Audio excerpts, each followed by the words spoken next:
Bom dia! Damos sequência ao nosso 17º Congresso Jean-Baptiste Rusteng, com a alegria do aluno que busca ensinamentos que poderão propiciar o despertamento de nossas consciências. Pai nosso que estais nos céus, santificado seja, Senhor, o teu nome. Venha a nós o vosso reino. Seja feita a vossa vontade, assim na terra como nos céus. O pão nosso de cada dia, dai-nos hoje, Senhor. Perdoa, Pai, as nossas ofensas, assim como perdoamos os nossos ofensores. Não nos deixeis entregues às tentações e livra-nos de todo mal. De mãos dadas com Jesus, todos os dias, sob todos os pontos de vista, estamos indo cada vez melhor, melhor e melhor. Assim é, assim será e que assim seja. Na sequência, Rodrigo Crispim.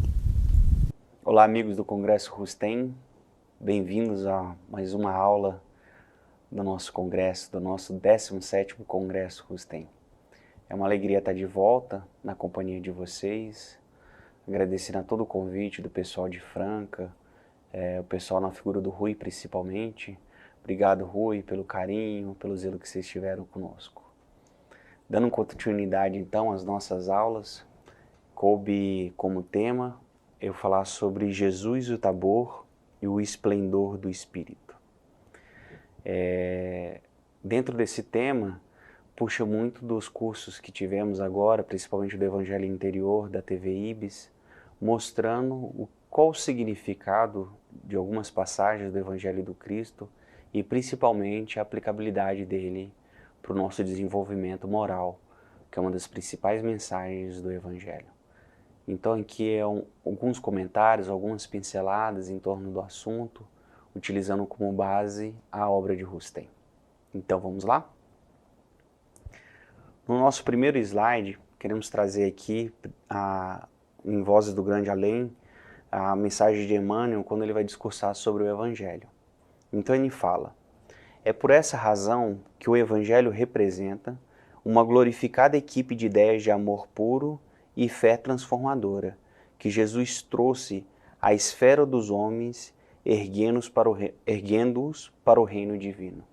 Então, dentro das passagens do Evangelho, dentro dos ensinamentos do Cristo, não existe o acaso no ensinamento. Então, todas as descrições das passagens, tudo que foi falado, tudo que foi transcrito, principalmente pelos apóstolos, não foi ao acaso ou um mero relato dos fatos da época do Cristo dentro da Bíblia. Mas sim, são ensinamentos profundos, igual Emmanuel coloca aqui. Ideias de amor puro e fé transformadora. Então, o que vamos olhar na passagem, principalmente na transfiguração do Tabor, o que significa para nós e qual que é a mensagem que foi deixada de aprimoramento moral e aprimoramento íntimo que o Mestre quis passar com esse exemplo da transfiguração. E o Rusteng, no tomo 2, quando ele vai tratar sobre o assunto da transfiguração, ele fala: quais foram então a utilidade ou necessidade e objetivo que determinaram passaram-se as coisas como se passaram. Então, o Espírito da Verdade, ao explicar essa passagem lá para Rusteng e elucidar o que significaria em relação ao Tabor, mostra que até as coisas como se passaram, os fatos como se passaram, tiveram um objetivo e tiveram uma necessidade. Então, até o formato do relato, como ele é feito, e vamos ver aqui a seguir, comparando todos os evangelhos que falam sobre essa passagem do Tabor, como que se sucedeu. E até essa sucessão dos fatos tem um significado profundo, que iremos analisar com os comentários também do Rusteng, de Ubaldi, de Emmanuel, de outros livros que trouxemos para o nosso bate-papo aqui hoje, né? Então, a primeira coisa que queremos salientar é a narrativa. Dentro do Novo Testamento e do Evangelho, no Evangelho de Mateus, no capítulo 17, dos versículos de 1 a 9. No de Marcos, ele está no capítulo 9, nos versículos de 2 a 10. E no de Lucas, ele está no capítulo 9, nos versículos de 28 a 36. O primeiro fato interessante é que só Mateus, Marcos e Lucas que escreveram sobre a passagem do Tabor. Não tem essa passagem no Evangelho de João, que é testemunho ocular dentro desse processo. E o Pedro vai escrever sobre um pequeno trecho, como vamos ver lá na frente da nossa aula, sobre a questão desse momento da transfiguração do Tabor e do que ele presenciou, que vai estar na segunda epístola de Pedro. Mas João não relata esse fato. Então os outros apóstolos que não testemunharam, e vamos ver isso aqui também, que escrevem, relatam, e as semelhanças desses relatos que eles colocam. A primeira coincidência que vemos aqui, né, que dentro da narrativa do evento do Monte Tabor são 9 versículos que descrevem, tanto em qualquer um dos 3 evangelhos, são 9 versículos que descrevem o fato que aconteceu.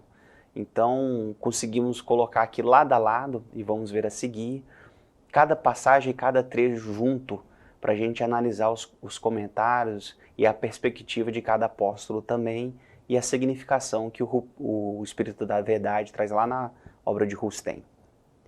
Então, no nosso início da transfiguração, vamos lá para a nossa narrativa.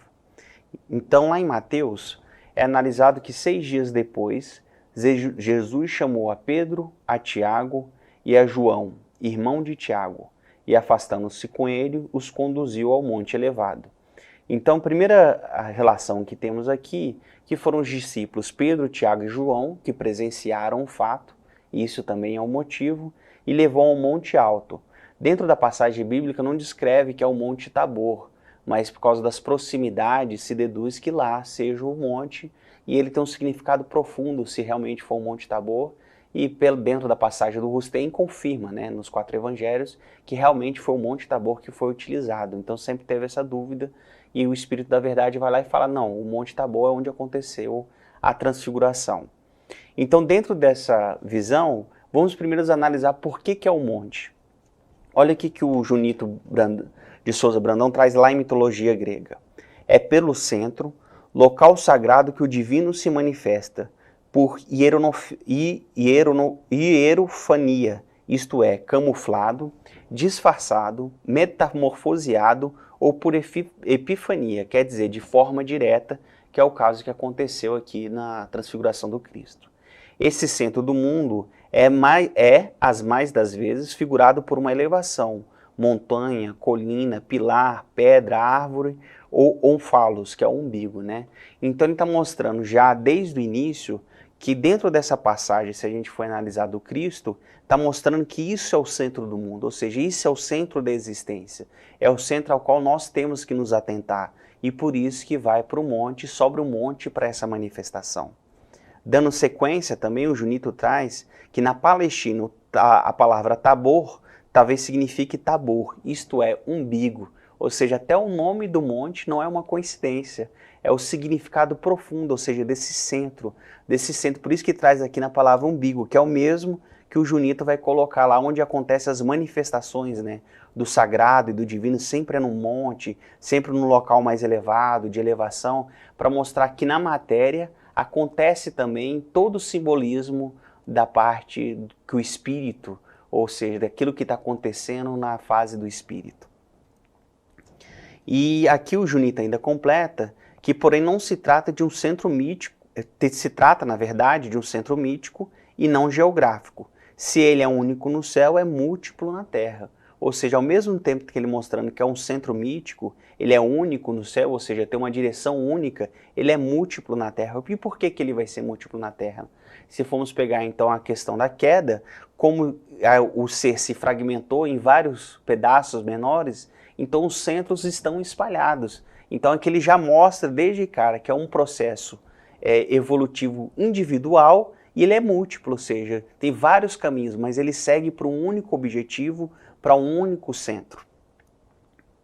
Dando continuidade, assim sendo, só pelo centro se atinge o divino, porque se torna possível uma ruptura de nível e uma consequente comunicação. Olha que bacana. O Junita, na hora que já traz isso aqui, mostra pra gente, ó. É isso aqui que está sendo mostrado, está mostrando que é só pelo centro, ou seja, só pelo caminho íntimo, só porque aquilo que é central dentro da nossa criação é que se faz essa ruptura e, consequentemente, uma comunicação. E dentro da passagem, como vamos ver a seguir, existe uma ruptura, uma transcendência, que é o simbolismo da transfiguração do Cristo, e uma comunicação direta, que aconteceu da mesma forma no batismo do Cristo, quando teve a manifestação por voz direta. Então vamos lá sobre os discípulos. Terminada a oração, acompanhada em religiosos silêncio por parte dos discípulos, Jesus se retirou em companhia de Simão Pedro e dos 2 filhos de Zebedeu para o Monte das Oliveiras, onde costumava meditar. Então os mesmos discípulos que acompanharam a transfiguração do Cristo no Monte Tabor são os mesmos discípulos que vão acompanhar ele no Getsemane, ou seja, que vão ver a parte da prisão e todo o início da crucificação do Cristo. Os mesmos discípulos que viram a glória da manifestação e viram a grandiosidade que era o Cristo, vão ver os mesmos discípulos dessa superioridade, né, que é o Cristo, se entregar para as manifestações divinas e para o propósito que a lei assim estabeleceu e cumprindo todo o destino dos profetas. Então esse é o primeiro paralelismo. Por que é o monte e o Monte Tabor, ou seja, o centro? Está mostrando que é o desenvolvimento do centro, ou seja, daquilo que realmente importa dentro do nosso nível evolutivo. E o segundo é a testemunha, para mostrar que a obra do Pai que tem que ser completa, independente da hierarquia ou da posição que se ocupa, o que importa é a obra do Pai. Dando continuidade, lá em Mateus, e aqui vamos preferir um pouco mais a tradução, por causa da tradução do Evangelho de Mateus, por isso que eu estou pegando aqui na primeira coluna. Então, subindo ao monte, né, e se transfigurou diante deles. Seu rosto resplandeceu como o sol, e suas vestes se tornaram como a neve. E lá em Marcos ele ainda acrescenta, suas vestes se tornaram brilhantes e alvíssimas como a neve, de uma brancura tal como nenhum lavandeiro na terra poderia conseguir. E o Lucas ainda completa dentro do mesmo ensinamento. E quando orava, mudou-se-lhe o semblante. E aqui faz bem essa descrição do orava, que depois vamos mostrar também que dentro do Getsemane lá o Cristo também orou antes da aprovação. Então a oração está sempre presente, tanto na sublimação como na hora da prova, mas na prova num sentido maior, né? Não no sentido que o Cristo estava passando por uma prova evolutiva igual a nossa. Suas vestes se tornaram alvas e resplandecentes. E olha que interessante, isso aqui o Maurício trouxe na nossa última aula lá do Evangelho Interior, dentro da TV Ibis. Olha como é que é o mesmo Cristo que se manifesta lá com Moisés, mais uma comprovação, né? Que ele mostrando que o Senhor da Bíblia que está lá e não Deus, como algumas traduções colocam, né? Moisés não sabia que a pele do seu rosto resplandecia depois que o Senhor falava com ele, ou seja, a mesma resplandecência aqui do rosto do Cristo na transfiguração, a gente tem o simbolismo dela aqui transferido para Moisés, ou seja, porque ele vai passar a palavra do Cristo. Olhando, pois, Arão e todos os filhos de Israel para Moisés, eis que a pele do seu rosto resplandecia, pelo que o temeram a chegar-se a ele. O mesmo temor também que os discípulos vão ter na hora da manifestação da voz direta, para ver o nível da vibração, o nível do magnetismo dessas entidades que se manifestam aqui na transfiguração. E dando continuidade, o Rustem vai trazer uma explicação para esse processo da brancura e também da luz. A fim de operar a transfiguração, Jesus, por ato da sua poderosa vontade, atraiu a si os fluidos apropriados à produção dos efeitos que os 3 discípulos deviam ver. Com esses fluidos, cobriu ele a aparência corpórea que lhe davam seu perispírito tangível e as roupagens humanas que o vestiam e tomou, para serem vistos pelos discípulos a forma e as aparências sob as quais queria mostrar-se-lhes. Lestes que a alvura das vestes de Jesus era tal que nenhum lavandeiro da terra poderia jamais igualá-la. Estas palavras precisam ser entendidas segundo o Espírito, no sentido de que ninguém na terra poderia jamais igualar ao Cristo em elevação, ainda quando haja alcançado a perfeição sideral, isto é, se tenha tornado puro espírito, o homem do vosso planeta será sempre menos adiantado do que Jesus, ser-lhe-á inferior em ciência universal. Olha, só nessa passagem aqui a gente tem a primeira explicação do efeito, vamos dizer assim, material da manifestação.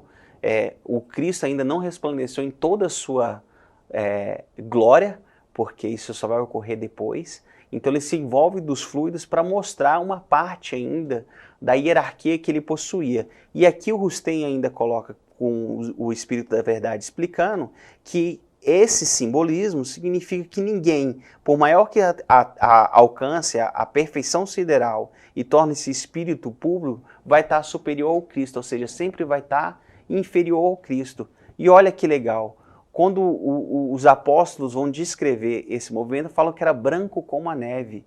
Olha, o símbolo da transfiguração nesse momento, da aparição do Cristo, quer mostrar que ele é a unificação de tudo. Unificação de quê? Se formos pegar lá para trás, olha o que o Rustem fala sobre o símbolo do arco-íris dentro da passagem lá de Noé e também relatando sobre Moisés. O arco que se forma nas nuvens e a que dais o nome de arco-íris, arco de Deus, por intermédio de Moisés, seu enviado, indicou os hebreus, sendo o sinal da aliança perpétua entre ele e todas as criaturas vivas na terra, e em espírito e verdade, tirado da letra que o vela o espírito, o emblema do progresso, dentro da unidade e da solidariedade de todos os mundos, de todas as essências espirituais, em todos os reinos da natureza, quer materializados, quer desencarnados, no estado material e no estado fluídico, quer persistente, incorporados, quer errantes na imensidade. Olha só, o símbolo do arco-íris, como foi bem muito falado, tanto pelo Maurício, na palestra também do Júlio, nos outros congressos tem, esse símbolo do arco-íris é o símbolo da queda, ou seja, a divisão e a fragmentação que falamos agora há pouco. Então esse símbolo da queda, que é o arco-íris,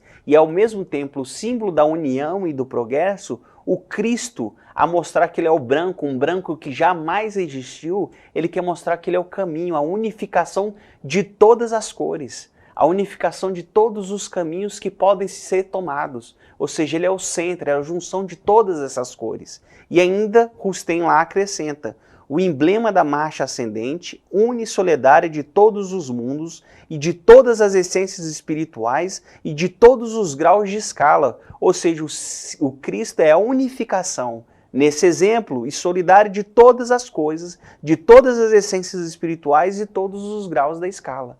Então, na hora de mostrar, fora o efeito que teve, o efeito físico, está mostrando que ele é o caminho, a verdade e a vida. Ele é a unificação de todas as essências espirituais, de todos os graus espirituais que possam existir acima do céu ou abaixo da terra. Então, está mostrando que é a unificação de tudo. Ele é o símbolo do Messias que todo mundo esperava, que sempre veio falando atrás com os antigos profetas, que por isso que também vai aparecer, a gente vai relatar de Moisés e Elias, e mostrando que ele é o símbolo da unificação. Por isso que a descrição é o branco, ou seja, o branco que jamais existiu, o branco que nenhum lavadeiro da terra poderia alcançar, ou seja, o branco sublime, aquilo que nada possa se igualar, ou seja, a unificação perfeita de todos os caminhos. Então esse mesmo simbolismo de unificação também vamos ver lá na Arca da Aliança.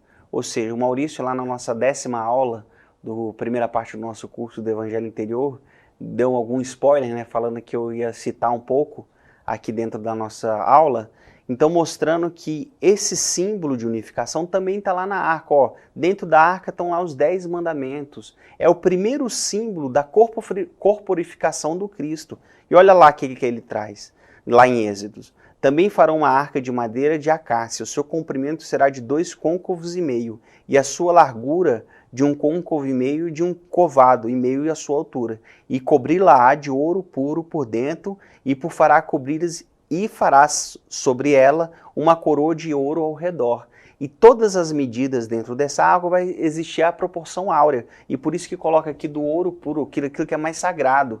Então, dentro desse simbolismo, o Cristo apresenta que ele é a brancura, ou seja, a unificação de tudo, unificação de todo o processo da queda, que vimos aqui com o símbolo do arco-íris, e o primeiro elemento dessa corporificação, ou seja, o primeiro elemento que foi nos dado, foi a Arca da Aliança, ou seja, a primeira presença física da palavra de Deus no nosso meio. E inclusive, né, nos relatos bíblicos, a gente vê que ela foi armazenada no tabernáculo. Isso aqui vai ser importante também para a gente fazer uma análise lá na frente, ou seja, um tabernáculo, ou seja, que também é uma tenda. Vamos guardar isso também para a nossa frente, o decorrer da nossa palestra. Então, dando continuidade, lá em Mateus, ele continua: e eis que lhes aparece Elias e Moisés com quem lhe falavam. E os outros apóstolos, também evangelistas, também vão relatar a mesma coisa, que aparece Elias e Moisés. E Lucas, ele acrescenta ainda alguns detalhes, que ele coloca, ó, que aparece Elias e Moisés, que apareciam cheios de glória. Falavam-lhe da sua saída do mundo, a verificar-se em Jerusalém. Pedro e seus 2 companheiros que haviam adormecido, despertando, viram a majestade de Jesus e os 2 homens com que eles se achavam. Ou seja, mostrando aqui ainda o desenvolvimento da narrativa dentro do Evangelho de Lucas. E a primeira pergunta que a gente faz, eu trago lá do Sabedoria do Evangelho de Pastorino. Olha o que ele coloca. Como teriam os discípulos reconhecido Moisés, que viveu 1500 anos antes, e Elias, que viveu 900 anos antes, se não havia nenhum retrato deles, coisa terminantemente proibida, segundo a tradição. Então, como que Pedro, como que Tiago e João reconheceram as figuras tanto de Moisés e de Elias? Sempre teve essa discussão, alguns falam dentro do meio espírita que é pela clara evidência, que eles ficaram sabendo, mas o Espírito da Verdade explica como que eles conseguiram reconhecer, pela mediunidade, pela visão que eles tiveram, quem que era cada um dos homens que falava com Cristo. A primeira coisa que o Rustem traz, que Moisés apareceu com o sinal que mostrava aos hebreus, as 2 chamas sobre a cabeça, a tradição falava delas, e os apóstolos reconheceram por esse sinal. Então a primeira coisa que eles conseguiram reconhecer foi Moisés, por causa da tradição das 2 chamas na cabeça, na figuração da palavra do Cristo. E em relação a Elias, olha o que o Rustem traz. Quanto a Elias, não ignorais que a tradição referia ter esse profeta, no momento em que for arrebatado para o céu, deixado o manto que trazia Eliseu, seu discípulo e sucessor em Israel. Ora, apresentando-se Elias ao lado de Moisés sem o manto, os discípulos logo compreenderam de que se tratava. Ou seja, mostrou a figura de Moisés e do Elias sem o manto, compreenderam que eram os 2 profetas. Ou seja, está mostrando a tríplice trindade da revelação unificada no Cristo, nesse caso, né? E para acrescentar, olha o que o Rustem nos traz. A presença de Moisés e Elias, visíveis para os discípulos, foi um meio de lhes ferir a imaginação e, por assim dizer, confirmar diante deles a elevação espiritual do Cristo como sendo o Messias prometido. Então foi a primeira mensagem de confirmação que eles tiveram em relação a esse fato. E Moisés e Elias tinham ambos prometido o Messias. A presença dos 2 santificava, sancionava aos olhos dos apóstolos a missão que Jesus desempenhava, mostrando-lhes essa missão em toda a sua santidade. Essas 3 figuras eram o emblema da tríplice missão desempenhada em 3 épocas diferentes. E por meio da aparição de Moisés e de Elias no Tabor, os 3 discípulos foram postos ao alcance das inteligências humanas, ensinando Jesus aos homens que João Batista era Elias que voltara da terra. Então o primeiro emblema é da tríplice, ou seja, ele era o Messias prometido, ele é o Messias que Moisés e Elias falavam, e inclusive mostra que Moisés e Elias é João Batista. E inclusive é depois dessa passagem, quando eles estão depois de descerem do monte Tabor, que vão perguntar por que Elias falava que era necessário, o Cristo falava que era necessário que Elias viesse antes, para mostrar justamente que eles vão compreender nesse momento, e também já tinha noção da reencarnação em outro corpo, mas vão compreender nesse momento que ele falava de Elias, que era João Batista, e isso está lá na Bíblia, e também que era Moisés. Ou seja, apesar das 2 figuras serem da mesma entidade, do mesmo ser, não era a mesma personalidade. E as 2 figuras vão lá e se plasmam na frente dos espíritos da mesma hierarquia para poderem conversar com Cristo e mostra a continuidade de todo o processo sendo unificado no Cristo. Então, se tínhamos o processo da brancura, que é a unificação de todo o processo de queda de todos os caminhos, ainda temos a unificação da palavra, que por isso que usa o termo falaram com Cristo, ou seja, a palavra da qual os Messias de Moisés e Elias sempre se referiram é a palavra que veio do Cristo, e por isso que eles falam com ele no momento da transfiguração. Dando continuidade, assim sendo, a presença de Moisés e de Elias, que também haviam surpreendido a regeneração da humanidade e fizeram promessas para o futuro, teve por fim ensinar aos apóstolos como em que condições eles continuariam a obra que tinham empreendido.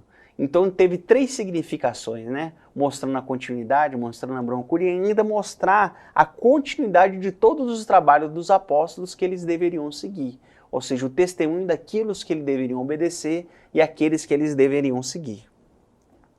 E para dar continuidade, disse então Pedro a Jesus: Senhor, estamos bem aqui. Se quiseres, faremos 3 tendas, uma para ti, uma para Moisés e uma para Elias. E o Marcos é o que mais acrescenta aqui uma individualidade. Olha o que ele coloca. Disse Pedro então a Jesus: Mestre, aqui estamos bem, façamos 3 tendas, uma para ti, uma para Moisés e uma para Elias. Ele não sabia o que dizia, pois estavam todos os 3 aterrorizados, ou seja, o mesmo terror, né, que vimos lá na passagem do Moisés, quando ele recebe os 10 mandamentos, é o terror que eles também vão ver na hora que eles presenciam essa transfiguração, e também tem a presença dos emissários do Cristo, que é Moisés, ele na figura de Moisés e de Elias. E olha o que o Rustem traz como uma primeira explicação também. A proposta de Pedro para a construção de 3 tendas era ainda uma consequência dos erros hebraicos. Pedro via Moisés e Elias ressuscitados em corpos que supunham carnais e queriam conservá-los junto ao Mestre bem-amado. Ele estava perturbado, como deveis imaginar, a manifestação não durou muito tempo. Então o primeiro significado que ele traz aqui é que queria que permanecer, ou seja, eles queriam permanecer com a presença daqueles emissários. A segunda, que mostram sobre a questão de achar que o corpo estava ressuscitados. E isso depois vai ser explicado com a ressuscitação lá do Cristo, e também é quando eles vão descer o monte e o Cristo explica sobre a vinda de Elias e de Moisés e por que teria que vir primeiro. E olha que interessante para a gente dentro da nossa significação. O mesmo exemplo das tendas, que Pedro vai querer construir as 3 tendas, né? E nas tendas eram comuns de 4 lados, é o mesmo símbolo que a gente viu lá para trás em relação ao tabernáculo. Ó. A mesma figuração das tendas, ou seja, guardar aquilo que é sagrado, guardar aquilo que é sagrado de perto, ou seja, transformar num sacerdócio. Olha como é que Pedro vai lá dentro do campo e dentro da manifestação nossa material, vai lá e faz o mesmo ritual, ou seja, quer construir a tenda, que é para guardar aquele símbolo da corporificação.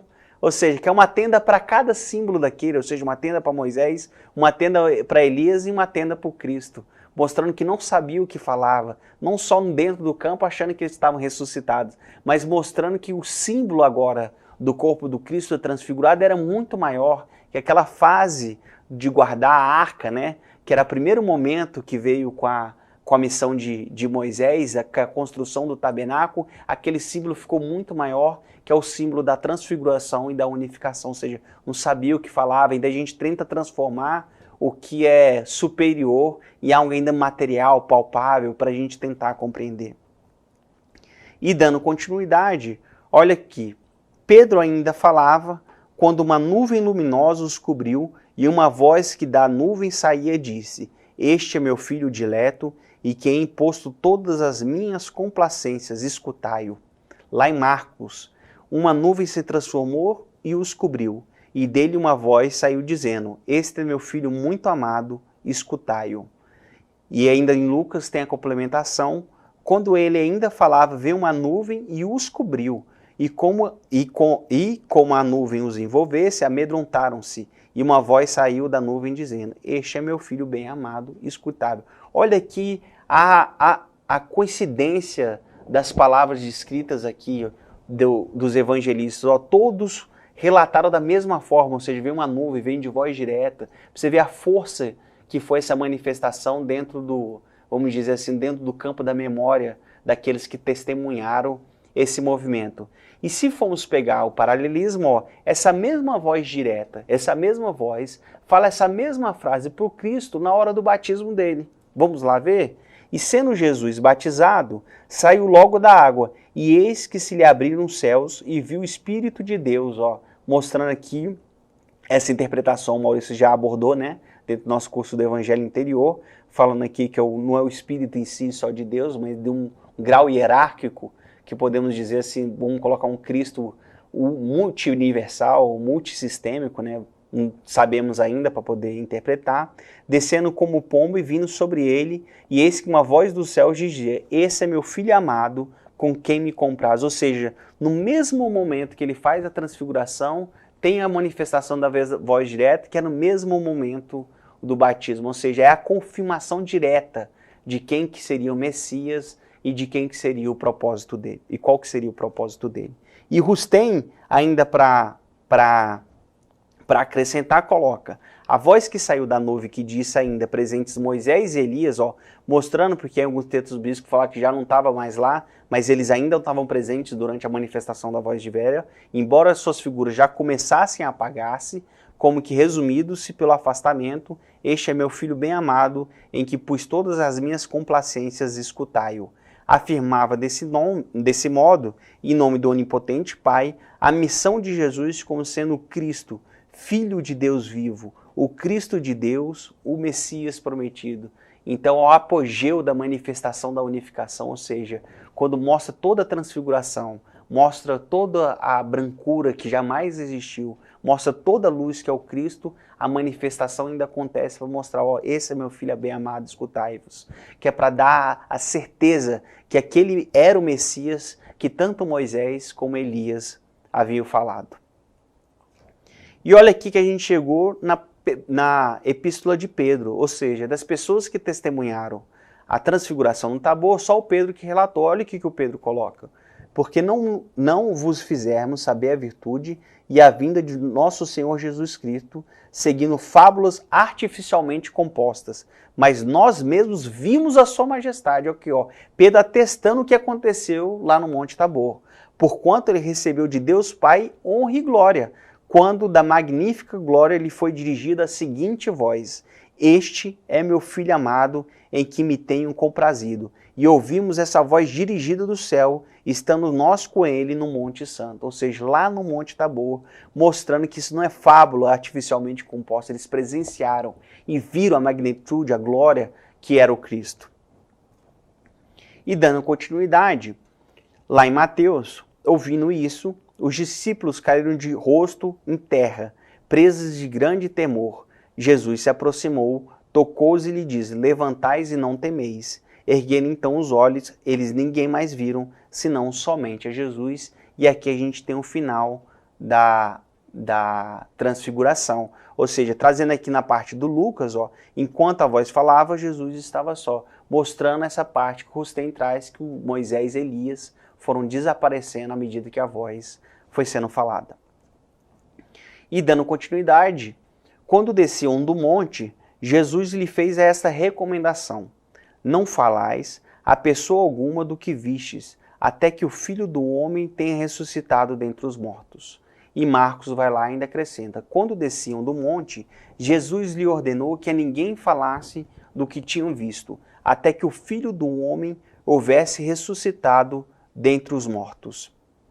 E guardando eles segredos, escogitando entre si o que queria dizer, até que o Filho do Homem ressuscitasse dentre os mortos. Que aqui eles já estavam com a compreensão da reencarnação, inclusive aqui nesse momento que eles vão perguntar por que Elias deveria vir primeiro, e aqui ele já mostra porque não estava entendendo. Como é que o Cristo vai levantar entre os mortos? Ele vai vir em um novo corpo, vai vir numa nova encarnação? Então isso aqui ainda ficou obscuro para eles.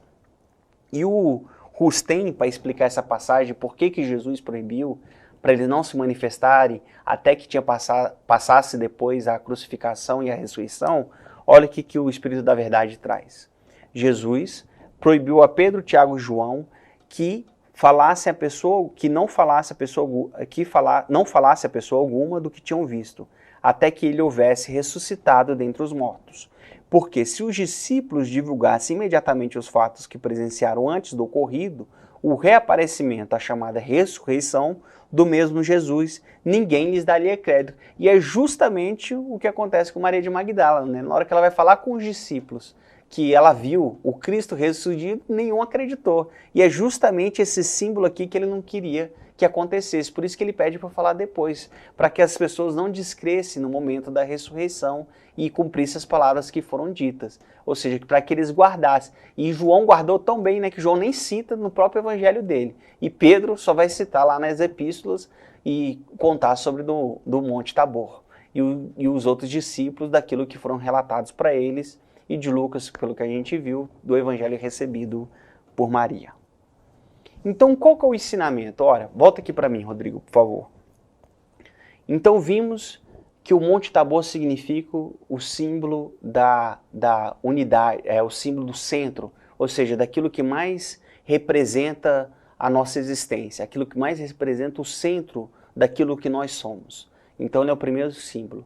Depois vimos que ele leva os 3 discípulos, ou seja, as 3 testemunhas, que tanto vão testemunhar a glorificação dele no Monte Tabor, a transfiguração, e as testemunhas também que vão ver a palavra de Deus sendo cumprida. Ou seja, que o Cristo também reza, faz a oração dele para que se cumpra a palavra de Deus dentro do processo da crucificação. Então ele mostra todo o cumprimento, o fiel cumprimento à palavra e à lei de Deus. Então ele traz as 3 testemunhas. Depois vimos que no nível da brancura, ou seja, a brancura que jamais existiu, o Cristo quis mostrar que ele é a unificação de todos os caminhos, ou seja, aquela aliança que foi celebrada com o alto, que é o símbolo do arco-íris, ele vai lá e representa essa unificação, ou seja, todos os caminhos levam a Cristo, ele é a unificação de todas essas trajetórias. E ao mesmo tempo o próprio corpo dele é a representação corpórea maior do que simbolizava a arca, ou seja, aquilo que a arca sagrada, a arca da aliança, né, significava antes, está mostrando lá que ele é a própria arca sagrada, ele é a própria corporificação maior dessa unificação e aquilo que ela representava. Depois, nós vimos, em relação a Moisés e Elias, que ele estava mostrando a continuidade, que ele é a unificação de tudo aquilo, ele é o Messias prometido, é a continuidade do que o Moisés falava, o Messias prometido que Elias falava. Então mostrando que ele é a unificação de todos aqueles caminhos que foram sendo falados para trás. E depois nós vimos que ele proibiu que os discípulos se manifestassem até que o Cristo tivesse ressuscitado, até que a ressurreição acontecesse, né? Para que eles não caíssem em descrédito, que é a mesma coisa que aconteceu lá com Maria de Magdala, quando ela foi falar que tinha visto o Cristo levantado da tumba, no momento que ela se reuniu lá com os discípulos. E agora, trazendo a nossa passagem do início de novo, que a gente vai pegar em Vozes do Grande Além, olha o que o Emmanuel coloca. É por essa razão que o Evangelho representa uma glorificada equipe de ideias, de amor puro e fé transformadora, que Jesus trouxe à esfera dos homens, erguendo-nos para o reino divino. E olha o que ele relata na mesma passagem que deixamos aqui para o final. No Tabor, ele revela toda a ideia da sublimação. Ou seja, todo esse simbolismo que queremos trazer aqui com o Tabor, mostrando o evangelho interior do Cristo, é isso. O símbolo do Tabor é todo símbolo de sublimação. Mas como assim sublimação? E ele vai completar lá em A Caminho da Luz. Moisés, com a expressão rude da sua palavra primitiva, recebe do mundo espiritual as leis básicas do Sinai, construindo desse modo o grande alicerce do aperfeiçoamento moral do mundo. E Jesus, no Tabor, ensina a humanidade a desferir das sombras da terra o seu voo divino para as luzes do céu. E André Luiz, completando lá em Mecanismo da Mediunidade, mostra, em pleno Tabor, respirando o silêncio do Getsemane ou nos braços da cruz, o Cristo revela na oração o reflexo condicionado de natureza divina suscetível de facultar a sintonia entre criatura e o Criador. Então ele mostra, por exemplo, que a sublimação, ou seja, a elevação, que ele vai falar, desferir das sombras da terra, né, alcançar o voo, qual que é o destino que nós devemos nos encaminhar e qual o símbolo que devemos seguir, dentro desse processo e ainda mostra, tanto pela oração nos momentos, porque lá Lucas coloca que no Tabor também o Cristo parou para orar, mostrando que é nesse momento que a gente faz a sintonia com o divino, ou seja, com a essência divina entre criatura e Criador. E para que não tenha dúvida, olha o que o Emmanuel traz lá no Consolador. Pergunta 310. A transfiguração do Senhor é também um símbolo para a humanidade? E a resposta. Todas as expressões do Evangelho possuem uma significação divina. E no Tabor, contemplamos a grande lição que o homem deve viver a sua existência no mundo, sabendo que pertence ao céu, por sua sagrada origem, sendo indispensável desse modo que se desmaterialize a todos os instantes, para que se envolva em amor e sabedoria na sagrada exteriorização da virtude celeste, cujos germes lhe dormitam o coração. Então olha aqui, ó, a sublimação que Emmanuel fala, que o homem deve viver a existência dele, mas sempre sabendo que a origem dele, que a origem sagrada dele é ligada ao Pai. Então mesmo que o homem viva a sua existência terrena, ele tem que saber o caminho, a sublimação que ele tem que se dirigir.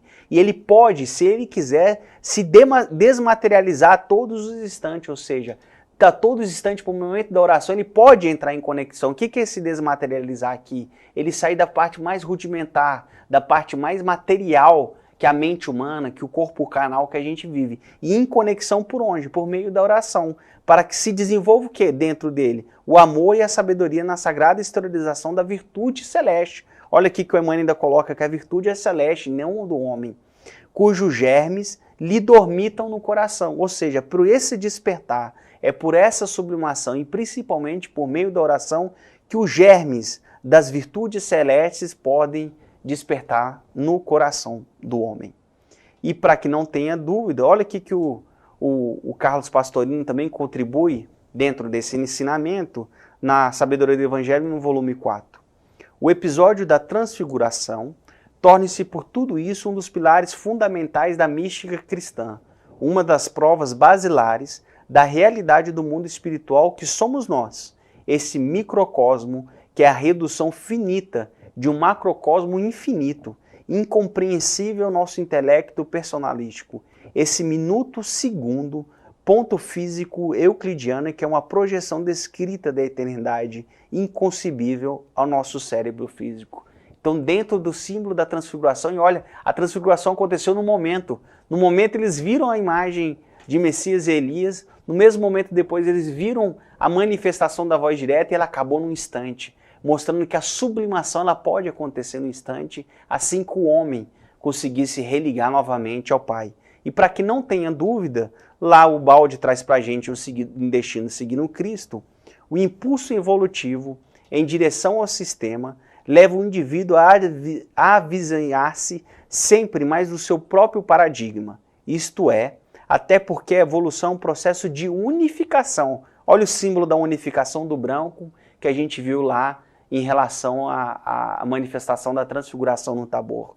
A vida maior que nos espera não é mais a do seu eu separado, ou seja, do seu eu materializado. Por isso que Emmanuel vai lá e coloca da desmaterialização. Mas a do seu eu unificado. Olha o símbolo de novo da unificação de todos os caminhos que o Cristo representa. Transformando-se então, a visão da vida se opera como uma transfiguração. Olha, se dá o mesmo desmaterializar-se a todo instante que o Emmanuel traz na passagem. Vamos lá de novo? O impulso evolutivo em direção ao sistema leva o indivíduo a avizinhar-se sempre mais do seu próprio paradigma. Isto até porque a evolução é um processo de unificação. A vida maior que nos espera não é mais a do eu separado, mas a do eu unificado. Transformando-se então a visão da vida se opera como uma transfiguração.